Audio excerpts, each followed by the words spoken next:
So for those of you who just joined us, we're starting at the very beginning. We want to explore the roles that women have in Torah, how women have been viewed biblically. And the best way to do that is to first explore the first woman. The first woman being Chava. She is created and introduced to us right in the parasha, the chapter that is Bereshit. But we may not realize that she wasn't created, we think. I mean, that's why I love when we could look at it in the book together. It's quite the journey that woman takes before she actually becomes Chava. She goes through a series of different names, and she goes through a metamorphosis, so to speak, until she becomes this Eve as we know her, Adam and Eve. She's not really Eve originally. And that's why I'd like to discover her journey, because that's going to be our journey. And I will say this, learn about women in Torah, we're not just any one woman, we have potential of all those women, because the way that the women are going to evolve throughout the entire book is going to show us the many facets and the many possibilities that exist for us. So if you have a sefer and you open right to the beginning, chapter 1, page 1, verse 1, we see that the beginning of creation starts from Bereshit bara Elohim et hashamayim ve'et haaretz. I just want you to have a foundation. Don't get worried if you don't understand what every word means. That's what I'm here for. But I want you to see how the Torah, how God, the author of this book, chose to express his world to us. That's what Torah is. It's God teaching us about the world that he created, how he created it, and then ultimately we're going to see why he created it and what his expectations are of us. But just so we get a little syntax, a little understanding, a flavor, a feel, we'll start to notice that everything that's going to be in this book is going to relate to the physical world. And so even something as simple as an introduction to his world, God's going to use 7 words. Bereshit bara Elohim et hashamayim ve'et haaretz. 7 words because I'm describing an entity, a reality in the physical world where everything is going to revolve around this number 7. 7, just so we have it and we'll know it, it's considered a cyclical number. A cyclical number means that everything in nature revolves around this number. There are 7 sounds that make up all sounds. There are 7 colors that make up all colors. There are 7 years in an agricultural cycle, 7 days in a week. The 7 is something that's part of the way the physical world was created. And for our purposes, when we're learning about Chava, why I took you to the very first verse is because we're going to notice that Chava originally was created from the top down, from the upper brain to the lower brain, so to speak, from the idea of intellect where the upper brain is located to then all of the physicalities and all of the instinctive abilities that we have. So God is creating. Now, the reason I'm going through this for you is because she's going to be created and recreated. We're going to have 3 times where woman comes to being. The same woman, we're going to see 3 different versions of her. And this is important for us because these are versions of ourselves. So Bereshit bara Elohim, when he creates her first, he goes through 6 days of creating the entire natural world and everything in it. And it's sort of like the topper on a wedding cake, the icing on that cake after he creates everything. He sets humanity, I'm using that word because you'll see it come up soon, he sets humanity on top of this beautiful world. And so I'd like you, if you have a book open, I'd like you to look at verse 26 in chapter 1, because by now, and again, if we're going to become students of text, it's always a good idea. I say chapter 1, verse 26, and while I'm making small talk like I'm doing now, just to give you an opportunity, you should always be scanning and saying, how did I get here? She dropped the pin on 26, but what was happening on 24, 25? Let me just look quickly while she's making small talk so everybody else could find the page. If you look back, you'll see that the other 5 days of creation, everything was set into place. And now on day 6, Vayomer Elohim, Elohim says, let us make man. Now, when it says, let us make man in the English, Adam is actually going to be at this point humanity. And I'll explain what I mean by that. The text is going to explain itself. And it's very important for us to understand the progression of how woman comes to be. Is she starts out as part of humanity. Let us make Adam in our image, in our likeness. And when we create, and this is going to be the first title that woman is going to hold, it's going to be a title of majesty. Uridu, the word uridu means to rule, to be rulers over the fish in the sea and the birds in the sky. In other words, the domains that are below, that are above, anything below the heavens, that's what humanity is going to rule. So all of this atmospheric area, plus everything in the bottoms of the ocean, all that's going to be under our domain. And of course, all the beasts, all the animals, anything that creeps or crawls on the land. And verse 27 is where we are born or created. And I want you to see that because we're also going to evolve in the way we come to be. So we start out with God making a statement, with God saying, Na'aseh, let us make. Many people say that he consulted with the angels before making us, because the angels were the only beings to serve God at that point. And God now wants something in the physical world to be also part of his creation. There's a lot to be said Kabbalistically, there's a lot to be said by the commentaries about this word where God, again, a lot of the agnostics, for instance, they'll say, oh, there's not only one God, because Vayomer Elohim, he's speaking to somebody before he even creates man. That means that maybe there's a host of gods, for instance. But for our purposes today, I want you to focus on verse 27, where Elohim is going to create, and the word is Ha-Adam. Englishes might say the man, but it really means humanity. Why? Because when he creates this being in his image, he creates him. He creates this image, Zachar u'Nekeva bara otam. They are created, it's an androgynous being. It's a male and a female, all in one entity. You know, when we go to school and we learn this in elementary school, it's a very hard concept to explain to children that God originally created this male-female combined entity and then later separated them. So it's much easier for us to say that first he created man, and then he took the rib of the man, and from that he created woman. But the reality is, if we want to search our earliest creation, when we first came to be, it's right here.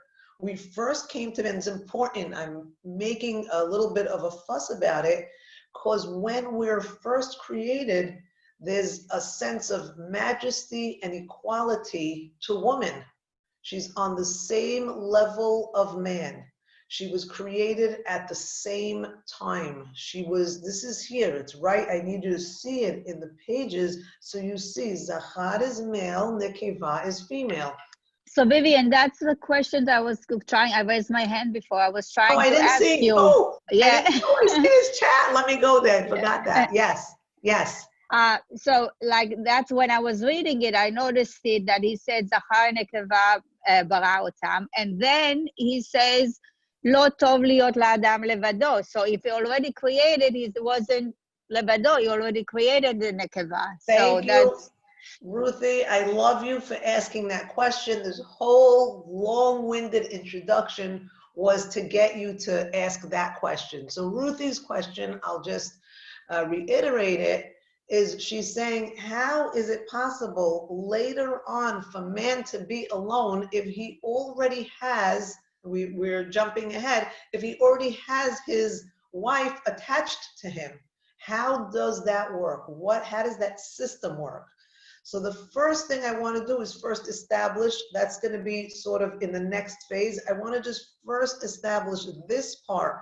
When he creates them, I want us to know what our original mission was, what our original potential was. As females, we're going to be tracking the female component that is us. So from our very creation, we have verse 28 saying, God blessed them. And even that would prove that it was a them, that there's a double entity. There's a male and a female, because later we're going to see the pronouns are even going to change. So God blesses them and tells them, may you peru, not pere urve to the singular, peru urvu in the plural, be fruitful, be multiply, fill the land. So this woman is a woman who is blessed, who has the ability to be a creator by perpetuating herself through this procreation. And this original woman is God's image, which makes us sort of immortal. And we were created to conquer, to control. All of these are this is part of our DNA, so to speak. And I just want to say one more thing. Not only is woman at this point equal to man, but God speaks to them together. Neither one of them has an advantage. I say this because as we move forward, the balances of power are going to shift, and we need to be aware of that. So for Ruthie, I want to say, once we establish the baseline, the original creation, we can move from there and start to ask ourselves, what changed in the dynamic? Because we know later on, for instance, I don't want to kill it for you, I want you to see it. So here we have two equal people. That I would call the version 1 of woman. This is one facet of her existence. She's majestic, she's equal, she's blessed, God speaks to her, she could procreate. All of this is fantastic. What happens when we go to chapter 2 is everything starts to change. And this is where Ruthie is pretty concerned, because in chapter 2, and this is an important, these are little nuances, and this is why I'm happy that we're reading this together so that I could guide you. Because if you just read it yourself, chapter 2 starts out with the Kiddush that we say on Friday night. It describes a culmination of God's creation of the physical world. And when we get to verse 4, I'd like to suggest that verse 4 is after that Shabbat. So we can call it Sunday. We can call it day 1 again, because I said the physical world is 7 days, and then we start counting again day 1. When we see what happens in verse 4, there's a tremendous shift. What happens here in verse 4, if we were paying attention to verse 1, chapter 1, where God created the world from where? From the top down, from the upper brain to the lower brain, from the intellect to the physical. That's how it was created. That's how woman was created originally. We're going to have a second creation of woman, believe it or not, and that's why I'd like you to see it in the text. The second time around, It says, this is the story of the heavens and the earth. The heavens and the earth that God had created. Created means making something from nothing. It doesn't say how exactly God had created them. It just says God created them in his image. And that's a very important part to our story, which means that it's possible that the first creation of humanity came to be just from God declaring them to become. But now, the second telling of humanity is going to say, this is the story. And whenever we see these words, Ele Toldot, we have to say, this is something new. But how can we have a new world if we already just had 7 days of a new world? What are you creating now? Something new is being created. And that's what makes it so exciting. What's being created here in the fourth verse is that this is the story of the heavens and earth when they were created on the day that God, Elohim, made earth and heavens. Chapter 2, verse 4, there's a tremendous shift. We are now orienting, we took the world that God created and we turned it completely upside down. Because before God created the world from above and all the energies were flowing from the heavens down to the earth, and now what's happening is, verse 4 is saying, the way the world is going to be created is going to be from the bottom up, from the Aretz to the Shamayim. And if we notice carefully, even God's name changes here. Up until now, God's name was Elohim.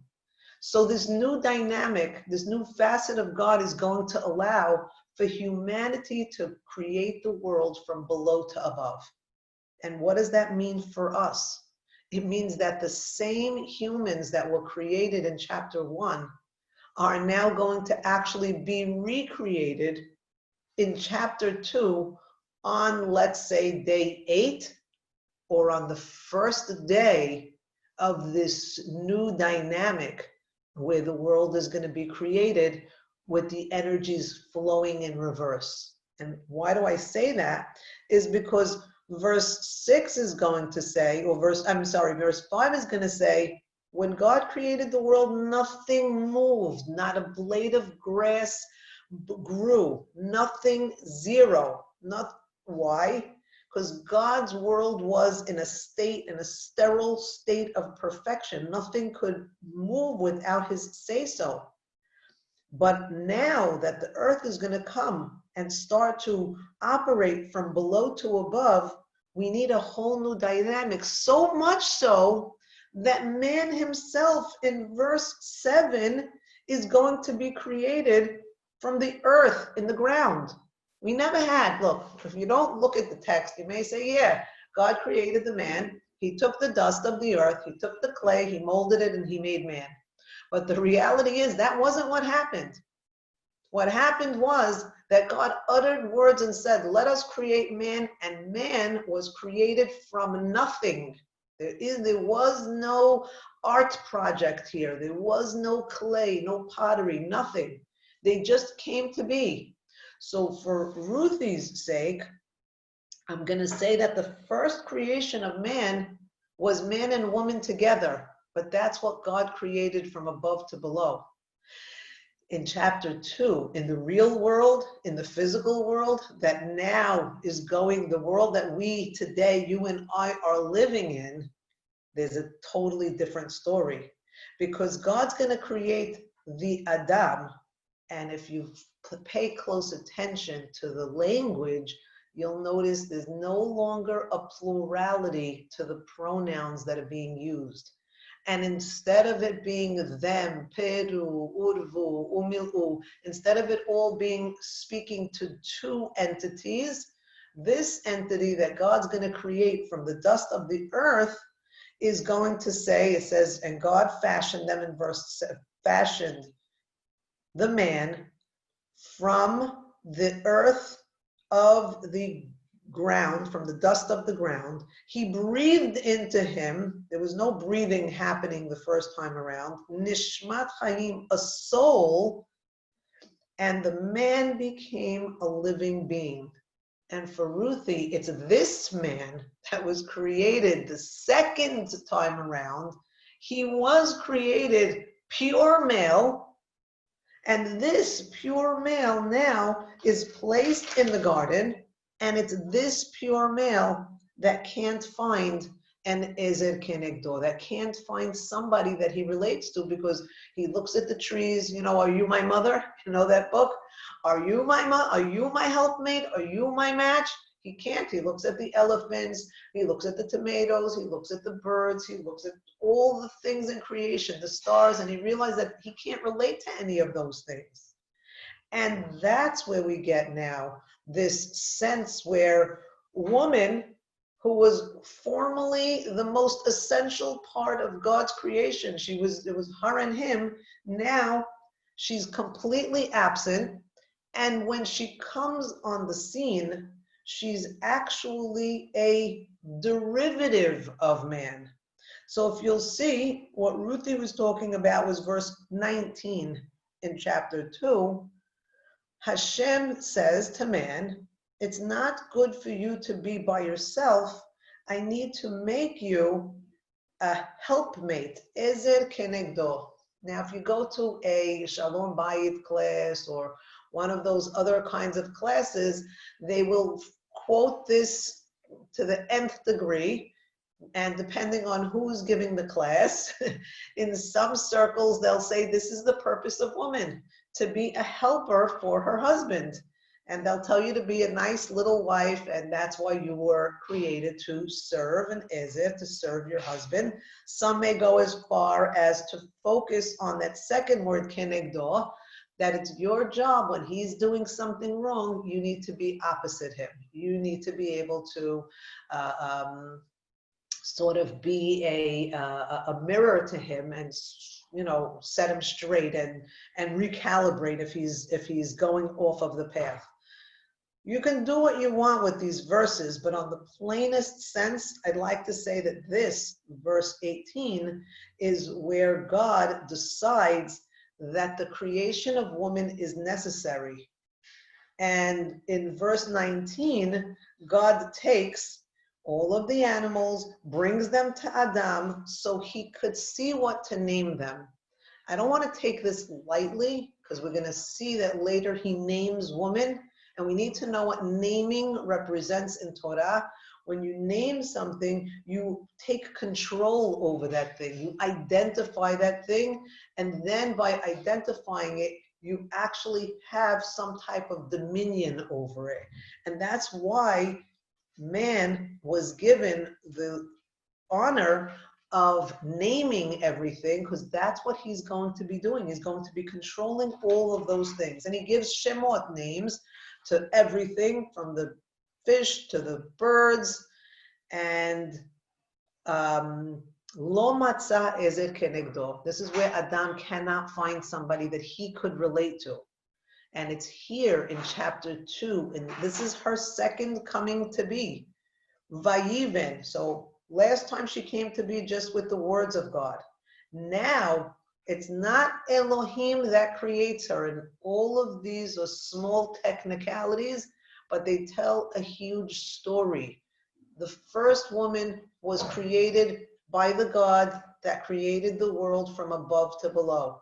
And she was created, connected, androgynous to man, one being two different sexes.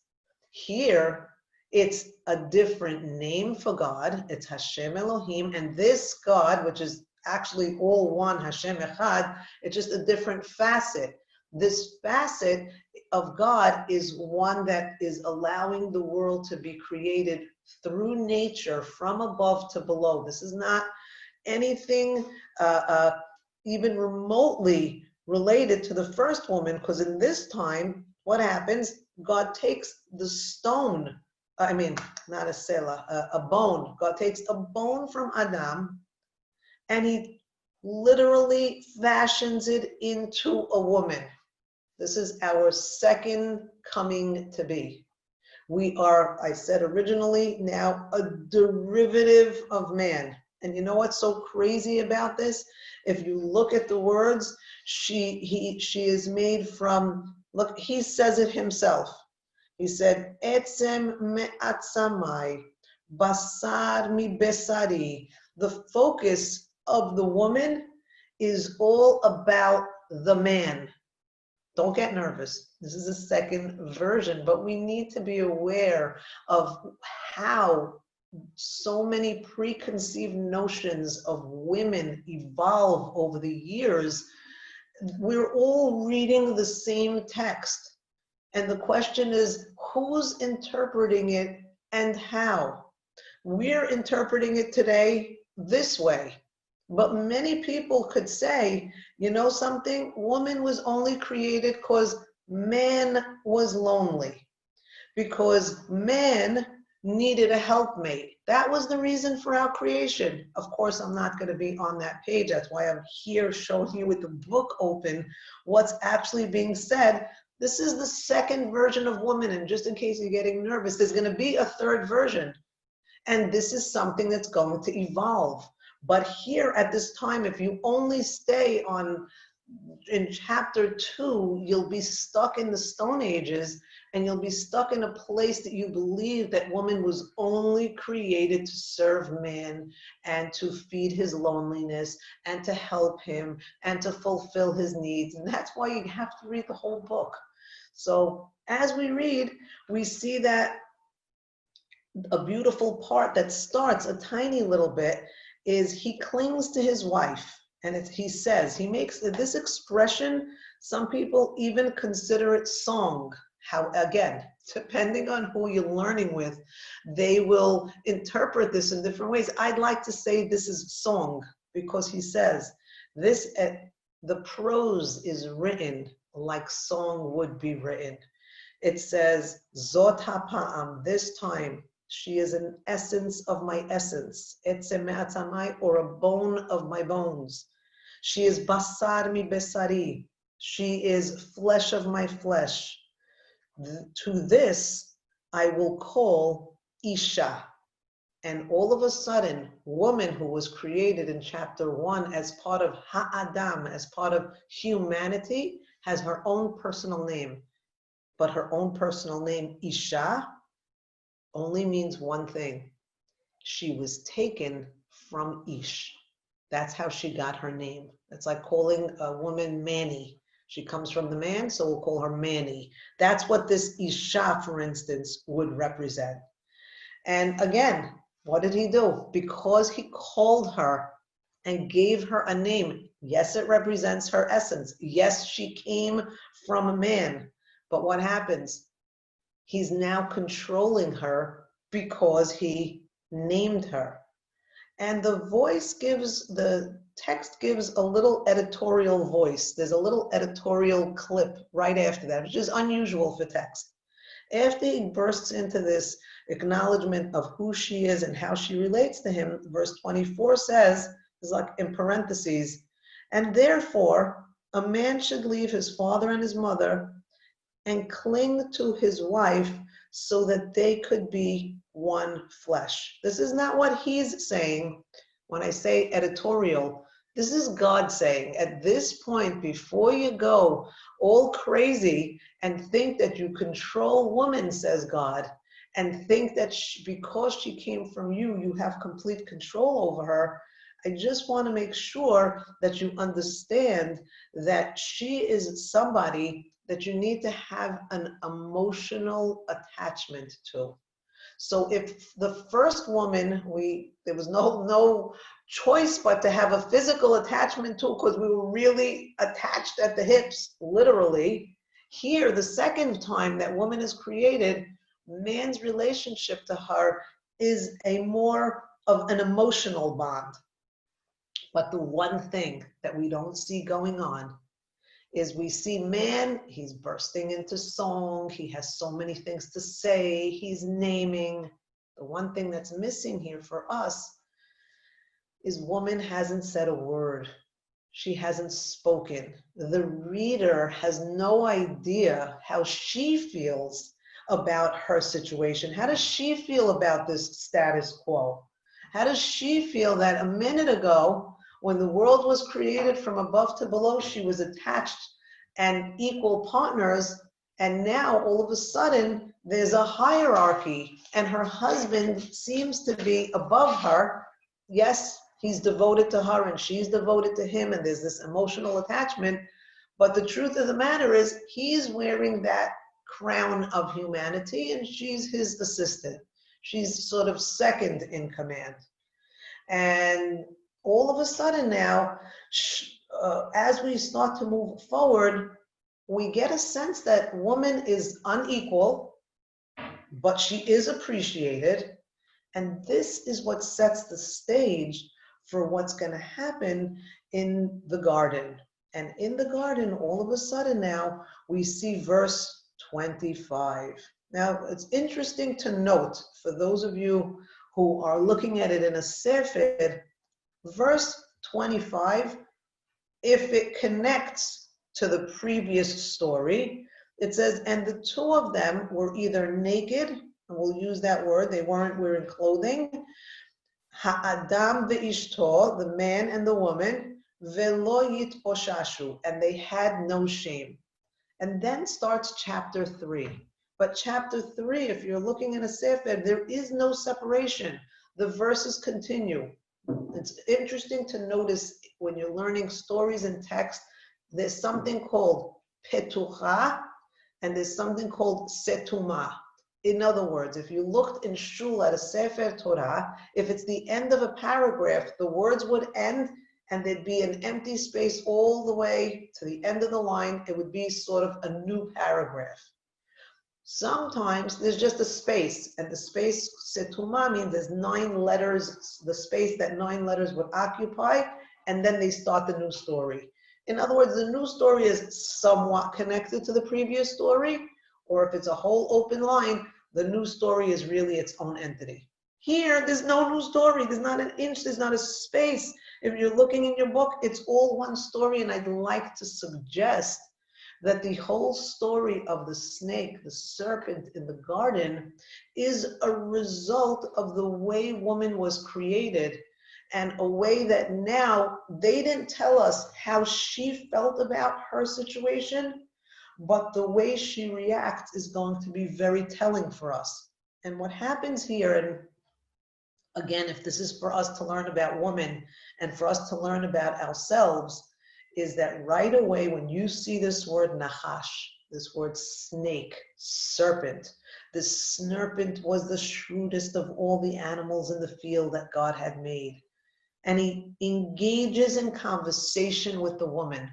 I'd like to suggest, it's nice because I'm dealing with sophisticated readers, and I think that you could handle reading the one story on 2 levels. On one story, we could imagine that there was a snake that's speaking to a woman. Look, we're in the Garden of Eden, anything could happen, great.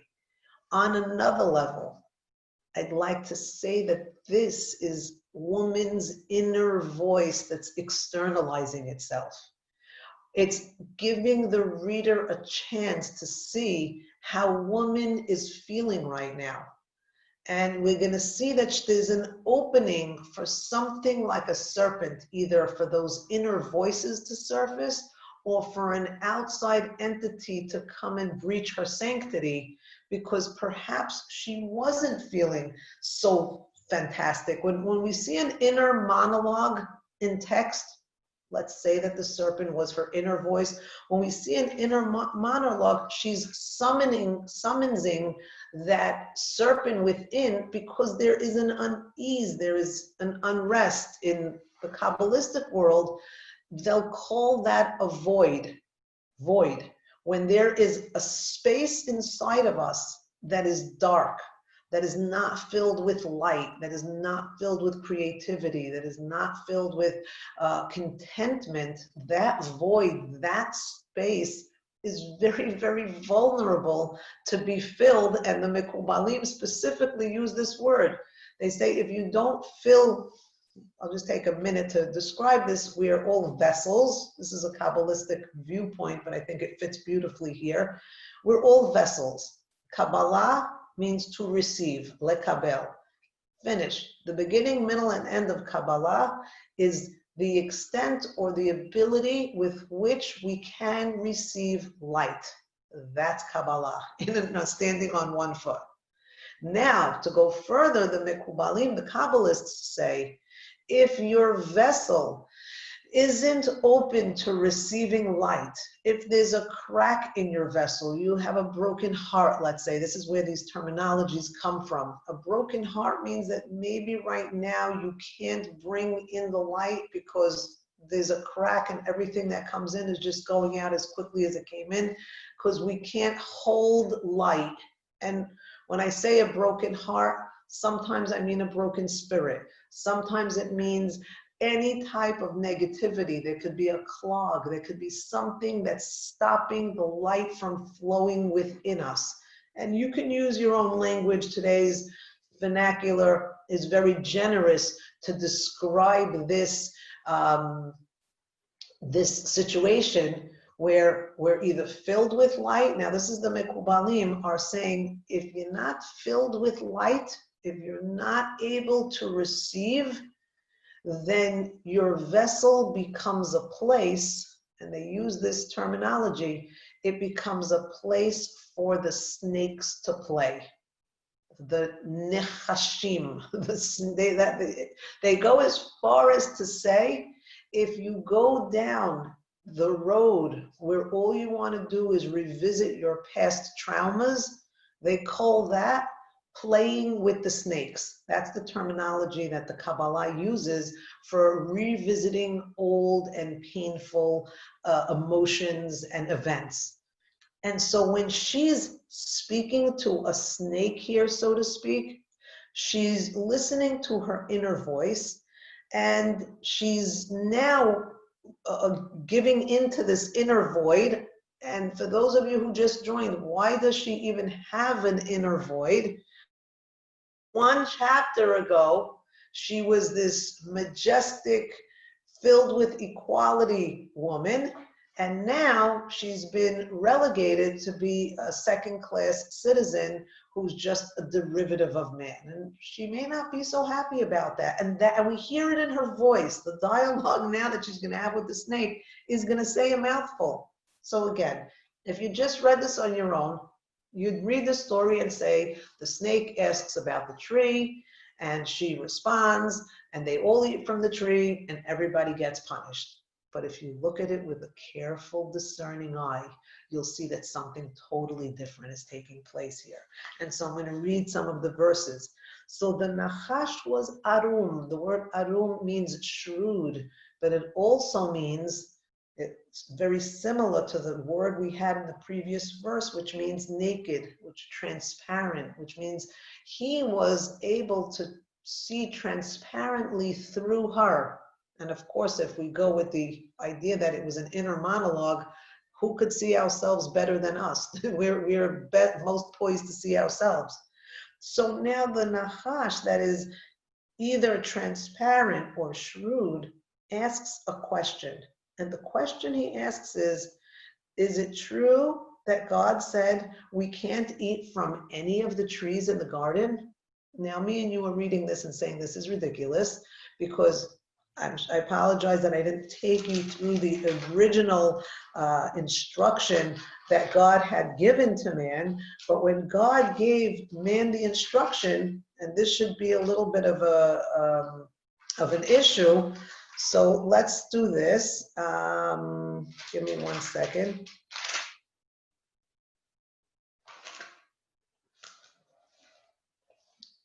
Okay, so let's do this. I was looking for, let me just see if I could find it quickly. Second,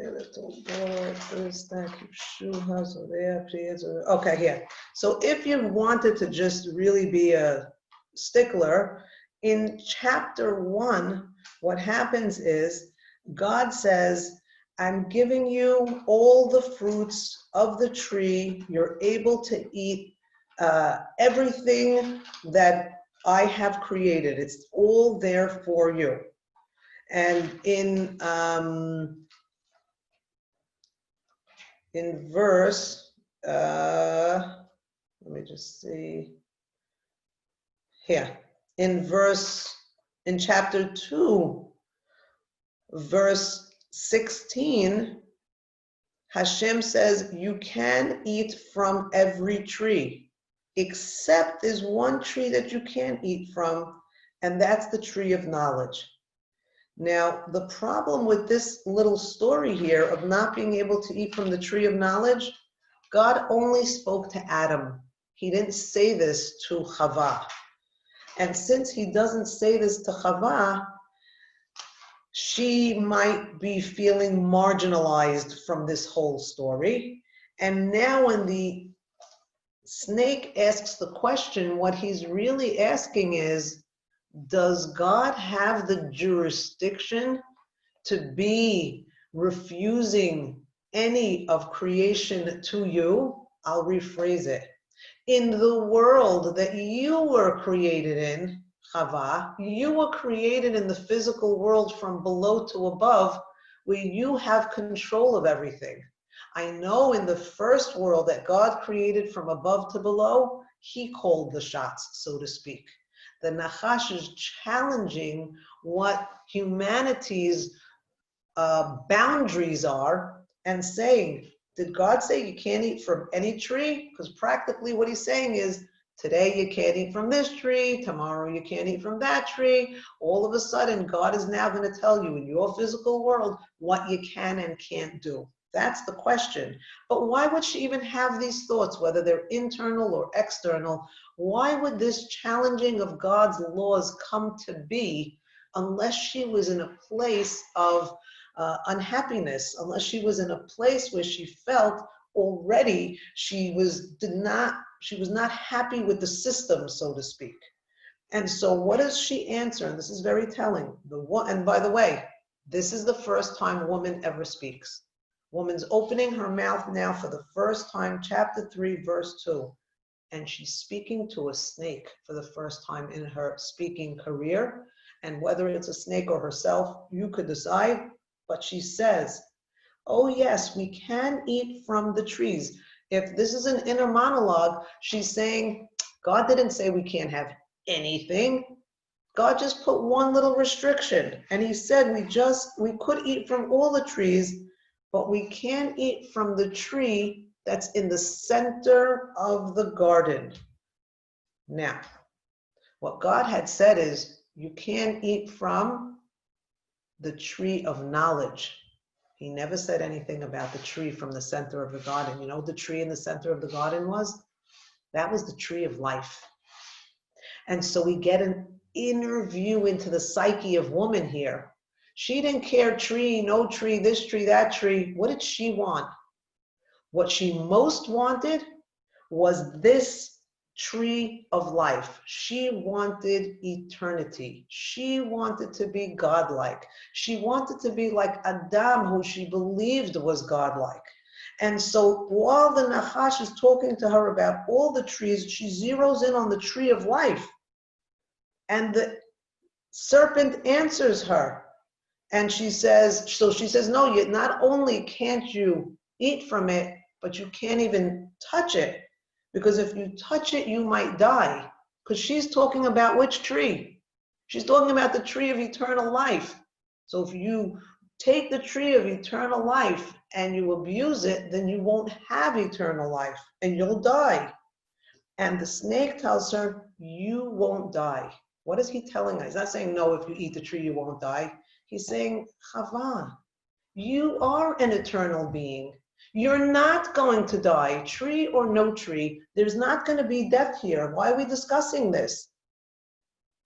And then the Nachash tells her, and this is the most important verse, if you ask me, is right here.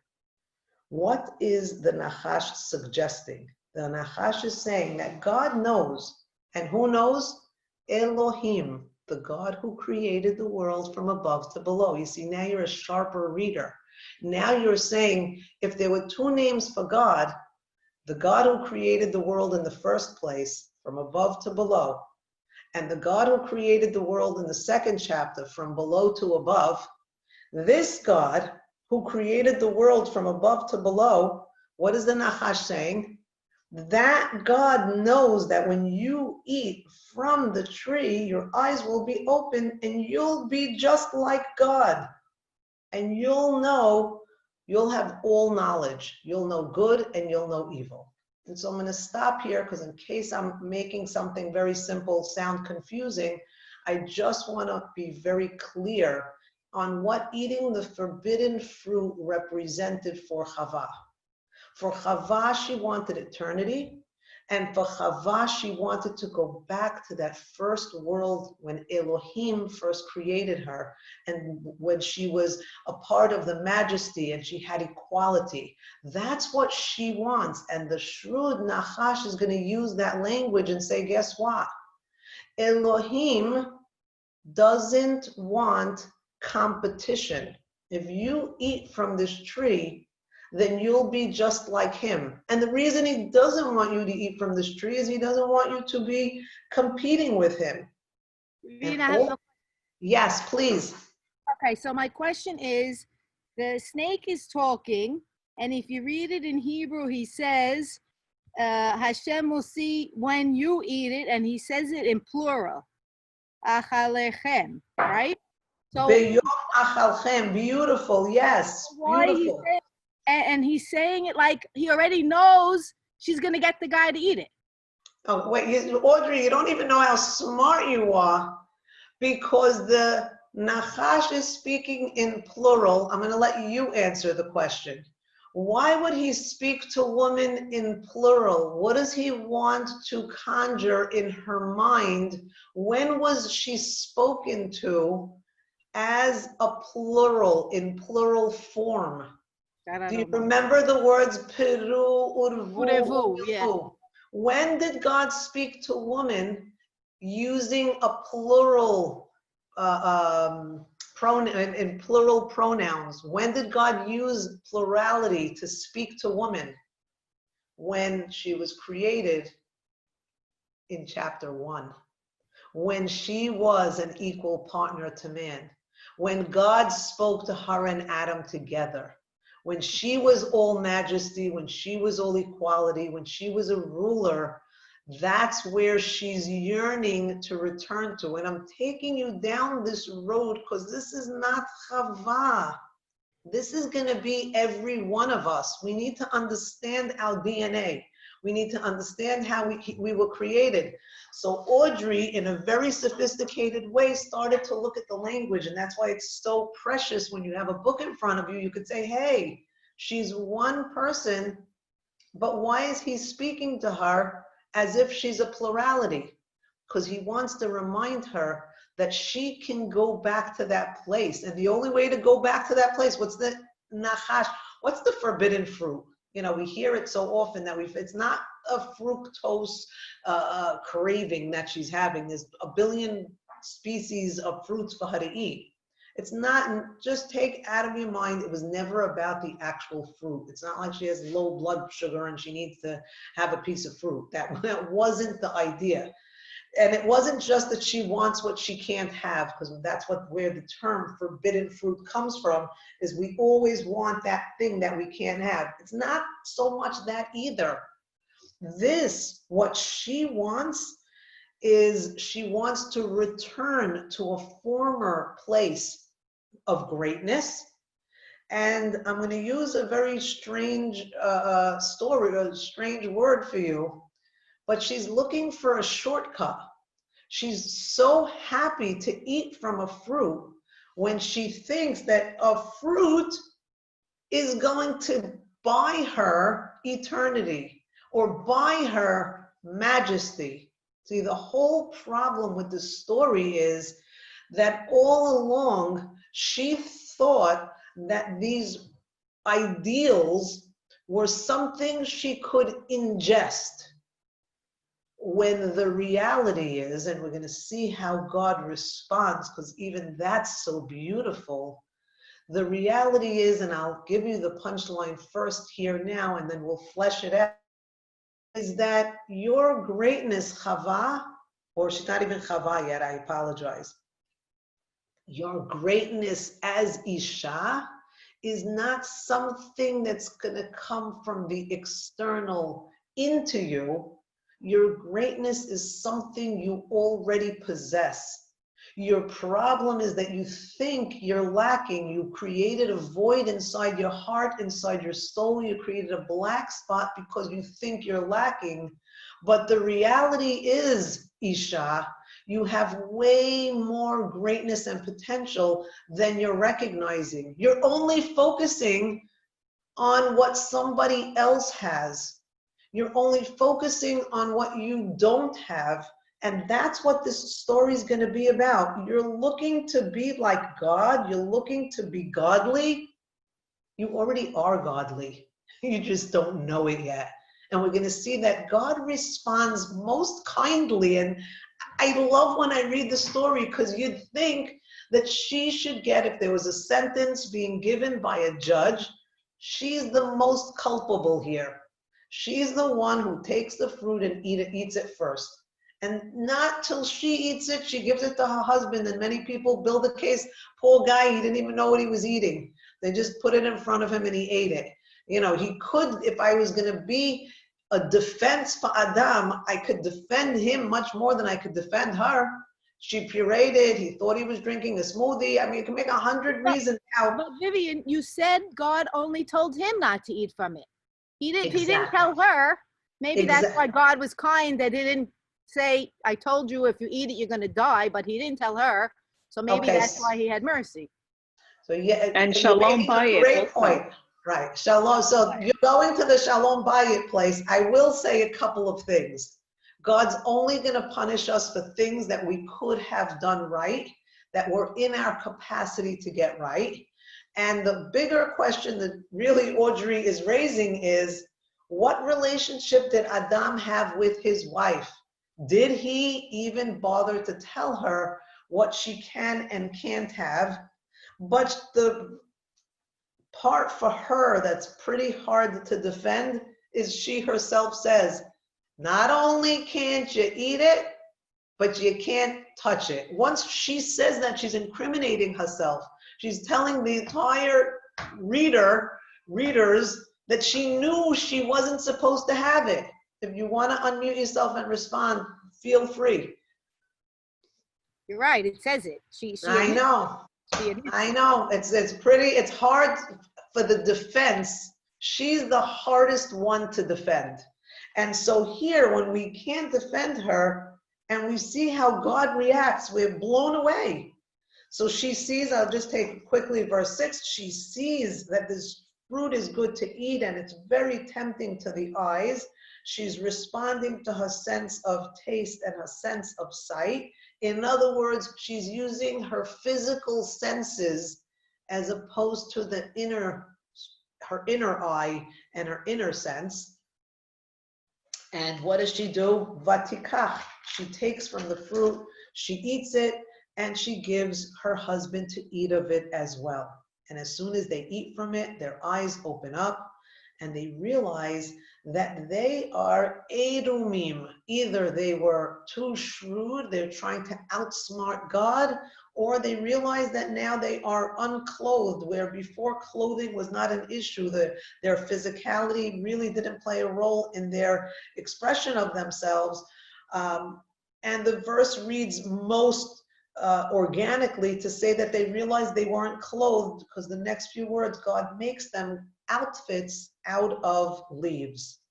And all of a sudden, verse 8, what happens is they hear the voice of God, Hashem Elohim, the God that allowed the world to create from below to above. If we're paying attention to those words, they hear the voice of God, mithalech. The word mithalech in Hebrew means it's a constant movement. It's something that never stops. And this constant movement is that God is in the garden, in the wind of the day, and man and his wife don't know what to do, so they hide in the garden. I just want to press the pause button here because I want to say that this is the first time we even have the idea of hearing, vayishme'u. We don't have the word of hearing the voice of God ever before this situation. Even though God spoke, he spoke to them in chapter 1 when they were stuck together and he said, be fruitful, be multiply and fill the world. He spoke to Adam in chapter 2 and said, don't eat from the fruit. It never said that they heard or they listened. And for us, this makes all the difference. Because at this point, verse 8, something new was created in the world. And that is that God's voice was external to them. God's voice was outside of them, and they had to listen in order to bring God's voice inside of them, in order to process what was being said by God. I'll say it in a different way. Up until now, the voice of God was within them. It wasn't something outside of them. It was what we would call prophecy, for instance. They didn't have to hear anything. Nothing needed to be audible in order for them to hear God.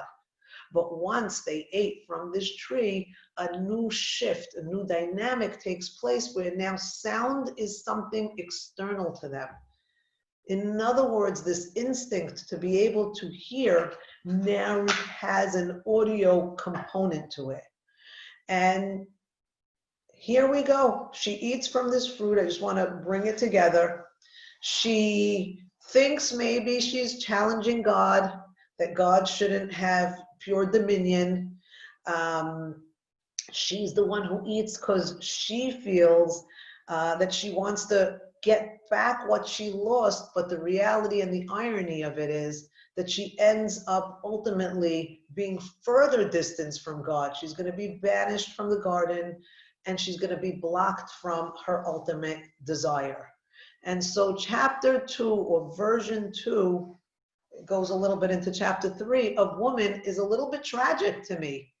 She fell tremendously, and because she fell, or she perceived herself to be demoted, that caused her an even future, an even further fall. And I can't end on a negative, so if you'll allow me 2-3 more minutes, I want to take you to the third version of woman, because the third version of woman is going to take us on the upswing, and it's going to be woman's journey that we, today, modern day, are still going to be modifying and going to be improving upon.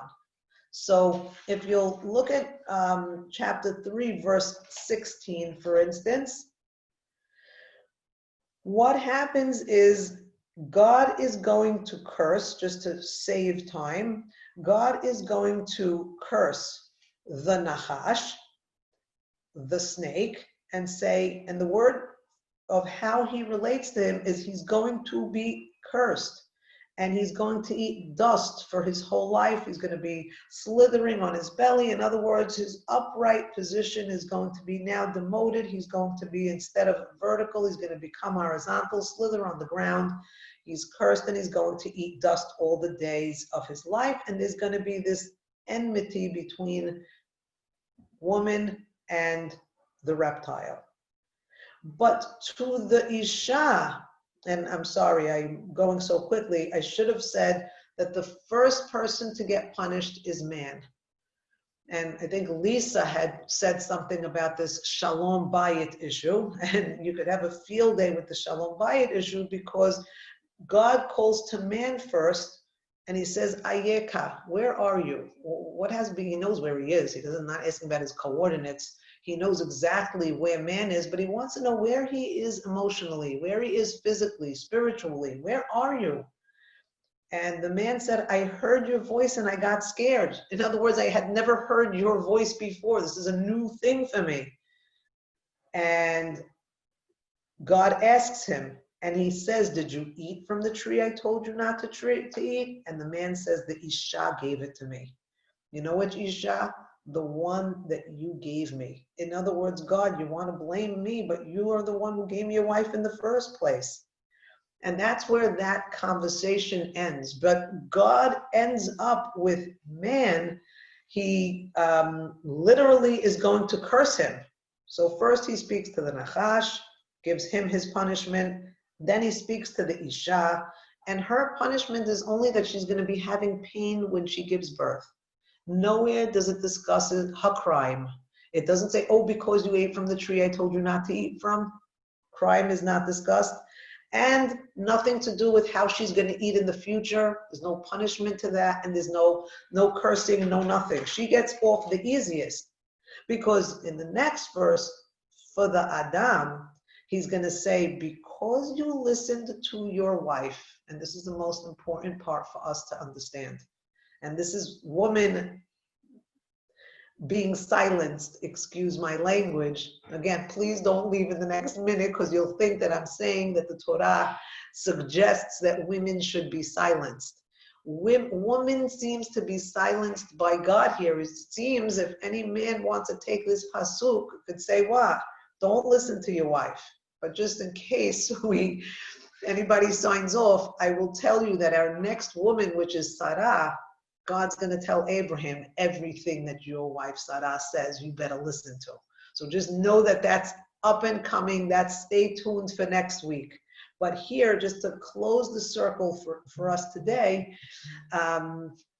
man is being told, because you listened to your wife and you ate what I told you not to eat from, now there will be curse upon the land, and the way that you eat is going to be affected for all time. You're going to have to sweat through your brow in order to eat.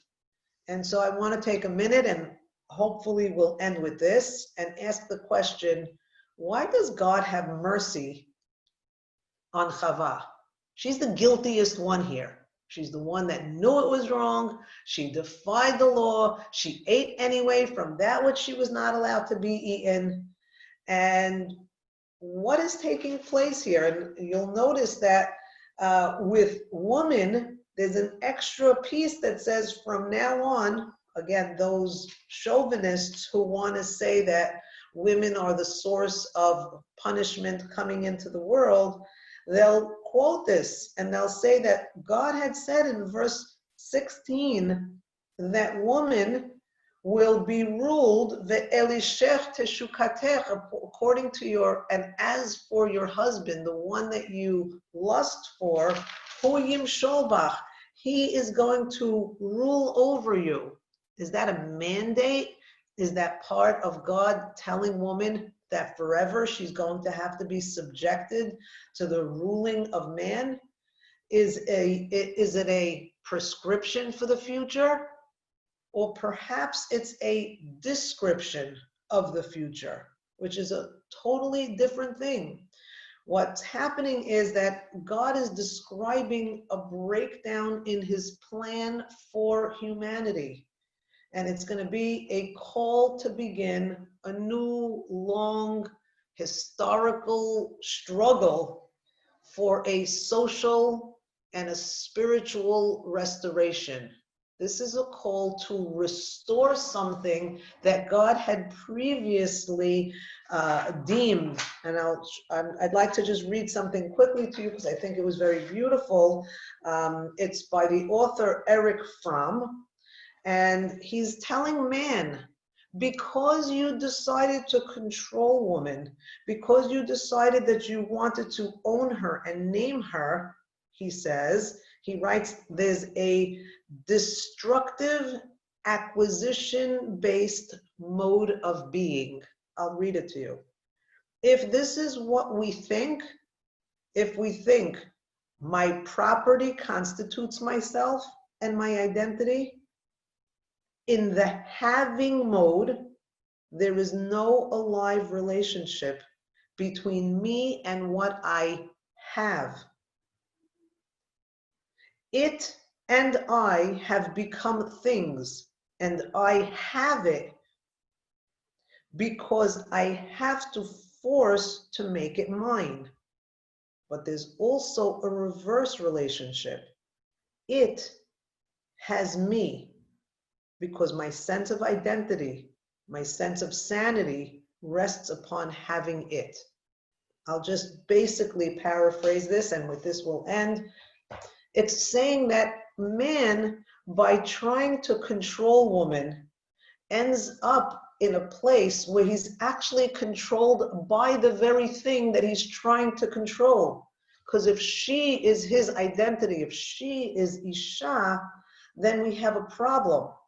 And so just so we know that at the end of our story in verse 21, I'm still in chapter 3, verse 20, Adam gives his wife a new name. She's no longer Isha. She started out as Ha'adam, which was humanity. And then she became Isha, which was a derivative of man, something that he controls. But by the end of chapter 3, he gives her a new name. And this new name is the one we're going to build on moving forward. He calls her Chava, which means Em Kol Chai, the mother of all living things. And he realizes that she has an entire facet to her. Her battlefield is going to be the birthing room. And in the birthing room, she's going to create. She's going to acquire. She's going to find that thing that she was searching for. She wanted eternity. And the woman in creating is buying her own eternity. And maybe God realizes that what she was most yearning, maybe the system set her up because she hadn't yet had a child, so she didn't recognize that she had more godliness in her pinky finger than Adam could ever have, because she's the one that has God inside of her. She didn't need God to speak to her the way Adam did, because God is mithalech. God is constantly hovering and traveling and traversing within her. That voice of God that Adam needed to hear externally was always internally. She just couldn't hear it because she had the void. Audrey had said God only told it to Adam. It's possible he told it to Chava, but she wasn't able to hear it. She had a blockage. She wasn't able to listen to it. And instead of the having mode, says God, Chava, don't think about what you want to have. Think about what you want to be. Go into the being mode. In the being mode, my center is myself. And my center of understanding is within me. And with this, God is going to say, and especially Adam, you're no longer Isha. Don't see yourself as a derivative of man. See yourself as the mother of eternity, as the mother of life, as the mother who's going to bear and breed and have potential. And never for a minute should you think that you are anything other than majesty. And so in this crazy wild, introduced to these 3 versions of woman who came to be. Never stop with just one. If you just see her as Ha'adam, you will have one idea. If you just see her as Isha, as being created from man, you'll have a different version. For today, the text leaves us and says, you need to recognize that you're not just an Isha, you're a Chava. You're the one who brings this eternity, the thing that you wanted to grab, for instance, from the tree of life, and you ended up subconsciously eating from the tree of knowledge. You own both of these. You have the capacity for the knowledge, and you have the capacity for the eternity. And God has mercy on her because he says, you thought that it was outside of you. It's like Dorothy in Wizard of Oz, where you had the abilities all along. They were all dormant inside of you. Wake them up and take them. And God willing, the next time we meet, I'd love to analyze Sarah. She was the woman that all of a sudden is going to come out of the tent, and she's the woman that man is going to have to listen to if we want humanity to move forward. I'm sorry I went over time, but you can unmute. I think I could even unmute all of you. I have a question. Yes, sure. What was the reason that Hashem had to create woman again? Why was her going down from being from above to below and being created the second time below to above. Okay, I love your question. Why did he recreate her a second time? My humble opinion is that the dynamics in the natural world, in the world where the energies are flowing from below to above, in that world, be a separate entity from Adam. And so he left Adam, but I'll say this for you, Ruthie, Adam was created from dust. But woman is created from something that's already been. She's a much higher creation. God forms her literally with his own hands and brings her to being. Many rabbis will agree that woman, because of the way she was created, is actually a much higher version. To answer your question more exactly, the first being of woman can't survive in this dynamic of this world that we're currently living in. There was no way, I'll put it differently, there was no way for them to procreate without getting graphic on the organs. There was no way for those two organs to be able to create a child in this world. But in God's original creation, they could have procreated. In this world, in order for there to be life perpetuating, man and women have to separate and come together. Separate and come together. And that's this second version. And in the second version, she felt, and maybe I didn't make that point clear, she felt like a second-class citizen. But really what God is saying is, second-class citizen, what are you talking about? You have so much greatness inside of you. I didn't even have to come and tell you not to eat. This is for Audrey. I didn't even have to tell you not to eat from the tree. You instinctively heard and knew without me even telling you, because you already had the da'at. You already had knowledge. Why does Hashem say that man's going to rule over her? Actually, it's written there. So why does he have to say it if it's not supposedly going to be true? Okay, so I started to say, and I didn't press the point enough. Is it a prescription? Is that what is going to happen in the future? Or is it a description of what happens when there's a breakdown in society? What God is really saying is, woman, if you're not going to take control of yourself, then man is ultimately going to control you. And so again, if this was a woman's lib movement, I would be delivering the message in a much stronger way. If you don't take those reins and take control of yourself, then man is going to control you. And you're going to be only trying to go back. If you're going to try to go back to that place, to that woman number one, when you were attached to me, if that's all you're trying to do, this is thing. I don't want you to go back to first woman. I want you to become a third woman. Okay, thank you. Anybody else have anything to say? I know I hogged up a lot of the talking time. I do have a question. Hi. It's hi, Celia.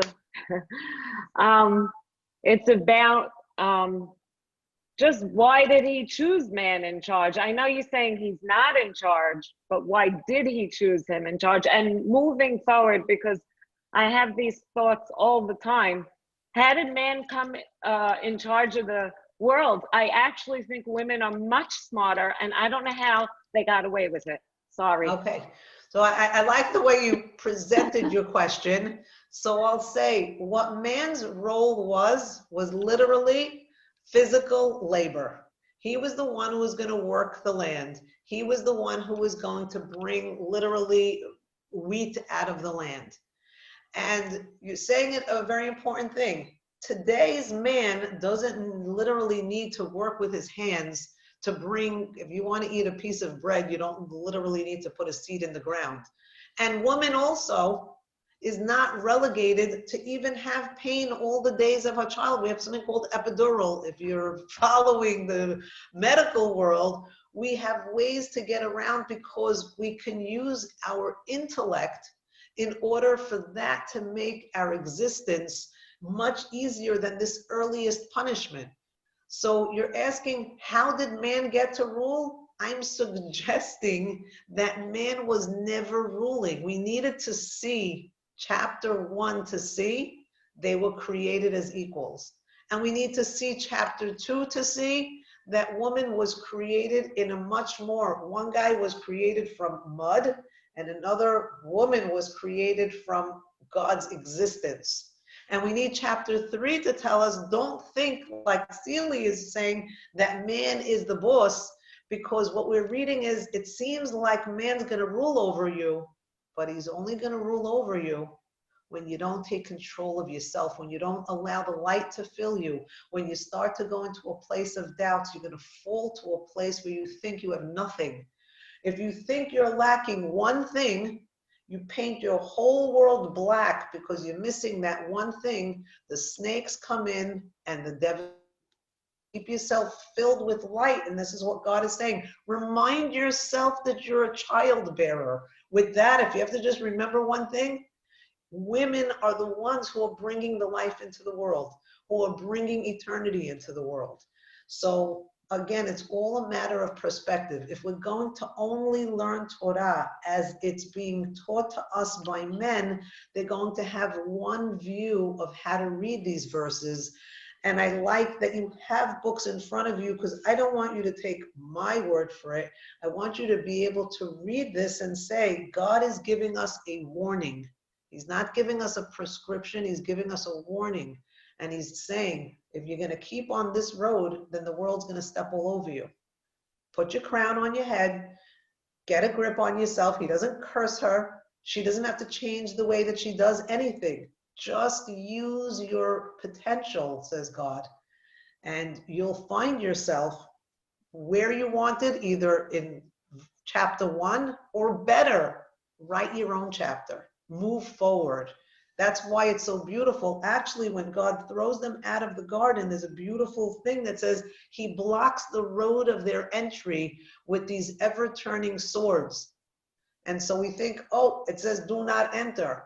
But there is a road there. Why would God put a road to a place that he doesn't want us to return to? And the answer, of course, is the road is there because with the right attitude and the right mindset, we can go back. He wouldn't have that road back to Eden if it wasn't a place that we could aspire to return to, even if it's just a psychological place. Again, the snake could be our inner voice. The road could be an inner direction that we want to go to. The direction is there, and the question is, do we want to limit ourselves, or do we want to be able to explore and expand, as we're going to see the next woman that comes on the scene do? That is amazing. Seriously. No, because it just opens up the world to so many things and answers everywhere. I mean, you could tell your child that. I could tell my kids, you know, you could do anything, you could think anything, but women as a whole, that's really the answer, is that we're smart enough to do anything we want, as long as we have the right outlook and light, as you said. So I'm totally blown away. Thank you, Vivian. I'm so glad. The only one limiting us is us. That's in the simplest way. And our kids. You could say that to your kids, your husband, to your mother, to anybody. Right, we say it to everybody, but we have to say it to ourselves. That's the truth. 100%, 100. I'm in love with you. Oh my God, that was great. Thank you. It's the narrative that we speak. So God willing, tomorrow I'm teaching at 11. If anybody's interested, we're going to do the final part of Ruth. And a lot of the work we did in Ruth was that inner narrative. What do we tell ourselves? Can we pick ourselves up? Can we completely change ourselves? Can we completely change our destinies? Of course, the answers are yes, yes, yes, and yes. But we see it through, and every woman, and that's what's so beautiful in text, is part of the collective woman, the collective DNA that we all have. And that's why they're so highlighted here. I'm not here for me to learn about her and her eating, crunching on an apple or whatever fruit it was. It's not here for that. It's here for us to learn about ourselves, and the self-discovery is so rich. So my thinking is to go to Sarah maybe next week. You'll communicate with Ruthie if and when you want to have another class. and I'll be more than happy to. Next week is the holiday? What? I'm like confused. Next week? So is- Thursday night is the holiday. So if We could do Wednesday's it. a little bit too hectic, you let me know. Tuesday? I'm around, so you can let me know whatever I works. All like, I don't know, I'm around, so let me know around. what you do. I'm around. I would love it. I'd love the class. Where are Collective. we all going? Can someone let me know? I'm Yeah. So what I'm are we enjoying this. what are we reading? Chaye Sarah? So, no, that she dies at Chaye Sarah, but that's a good, that's a good idea. I'm wondering, I'm gonna text to Ruthie, because I rather give you, and I've been trying to give you less to read so that we could go deep instead of going wide. I'd rather you gain a tremendous in-depth understanding, because wide you could do without me. You don't need me. You could feel free to read the whole story, but I like you to own certain verses so you could challenge me. So you could say, why did God say a man shouldn't be alone? So you could say, why did I want you to have those responses, because that'll help me answer the bigger questions that you have that I may not be addressing. So I will text Ruthie. Oh, wait, and I forgot about whoever wants to Venmo. Good. Text us. Listen, I should mention that I gave last week's money to a family in Israel, and there was literally tears. There was crying of gratitude. And I just want to thank you for letting me be the vehicle of that. It was really, really heartwarming. If you guys want to decide amongst yourselves where to send anything that you choose to donate this week, again, you could communicate with Ruthie. I'm open to anything. And that's it. Let's just make a plan. Are we planning for next week, Ruthie? Yeah, we're planning. Okay, so let's plan for next week. Unless anything else happens, we'll do Wednesday at 11. And Vivian, I'll, can I ask a question? It's Mary. hi. Hi, how are you? So just reverting back to the snake. If the snake was a metaphor for inner demons, then why was the snake punished that way? Is it just That's a more- good- You're asking a beautiful question. You're paralleling the two stories and you're saying, okay, if it's an actual snake, then I get why he would be made Right. horizontal and all that. The second part of that curse is that the snake and the woman are going to be in constant conflict with each other. And so maybe that part is speaking to the inner demon, saying, listen, woman, this is even for Seely, listen, woman, you're always going to have that inner conflict. There's always going to be that struggle. I'm not removing the snake. I'm not removing that inner challenge that we're going to have. That's going to be part of who you are, and your job is going to be to subdue and struggle with it. So maybe we can just take what he tells the snake, which is our inner selves, and give it a physical component, which is being horizontal, and give it a inner component, which is, I'm not getting rid of the inner demon. He could have just gotten rid of the snake and that would have been the end of it, but that's not going to help us grow. It's crushing that demon that's going to give us the muscle. right? Okay. Thank you. You got it. All right. Okay, ladies. Thank it you was a so much. pleasure. It was a Thank pleasure you. being with you today. And stay tuned. Ruthie will give you the reading Thank you. material. I'll sit now and decide what I think is best for you to read.